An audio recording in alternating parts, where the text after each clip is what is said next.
तुम भगवान की पूजा करते हो ना? क्या तुम भगवान को मूर्ति में मानते हो? हाँ, हम मूर्ति की पूजा करते हैं, लेकिन हम मूर्ति को भगवान नहीं मानते, उसे बस एक प्रतीक मानते हैं। अगर वो सिर्फ प्रतीक है और उसमें भगवान नहीं है, तो तुम रोज उसे फूल, जल, प्रसाद क्यों चढ़ाते हो? क्या प्रतीकों को भी खाना, नहलाना, जगाना, सुलाना जरूरी होता है? वो सब भावना है भाई। हम भावना से पूजा करते हैं। भगवान भावना में होता है, मूर्ति में नहीं। अगर भगवान भावना में होता है, तो क्या वो भावना तुम्हारे दिल में नहीं हो सकती? तो फिर पत्थर की चीज के सामने झुकने की जरूरत क्यों है?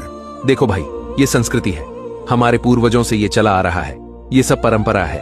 तो अगर किसी परंपरा में इंसान बलि दी जाती थी, तो क्या उसे भी सही मानोगे क्योंकि वो परंपरा थी? अब बात को उस तरफ क्यों ले जा रहे हो? हम भगवान को रूप में देखने की कोशिश करते हैं, इसलिए मूर्ति बनाते हैं।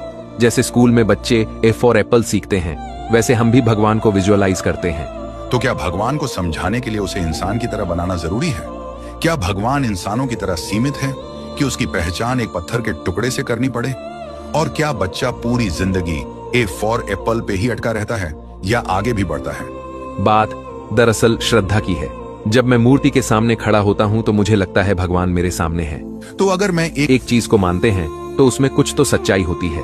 तो क्या सच्चाई का पैमाना ये है कि कितने लोग मानते हैं? अभी तो करोड़ों लोग ये मानते हैं कि कोई भगवान नहीं है। तो क्या ये सही है? तुम हर बात में तर्क ढूंढते हो, भक्ति में तर्क नहीं चलता। अगर भक्ति में तर्क नहीं चलेगा, तो फिर क्या अंधविश्वास चलेगा? क्या भगवान ने इंसान को अक्ल सिर्फ इसलिए दी कि वो बिना सोचे समझे पत्थरों के आगे झुके? हम मूर्ति को भगवान नहीं मानते, बस उनकी याद के रूप में देखते हैं। अगर मूर्ति भगवान नहीं है, तो फिर जब वो टूटती है तो उसे गंगा जल से धोकर विसर्जन क्यों करते हो? अगर वो बस प्रतीक है, तो उसके साथ इतना सम्मान और भय क्यों? तो तुम कहना क्या चाहते हो, कि हम सब गलत है? देखो, मैं ये नहीं कह रहा कि तुम गलत हो, मैं बस सवाल कर रहा हूं। क्या तुमने खुद कभी सोचा कि जिसे तुम पूज रहे हो वो सच में भगवान है या बस तुम्हारी परंपरा की आदत है? शायद सोचना चाहिए। सच्चाई को कभी भावनाओं के पर्दे में मत छुपाओ। भगवान को खोजो, लेकिन तर्क और दिल से, सिर्फ परंपरा से नहीं।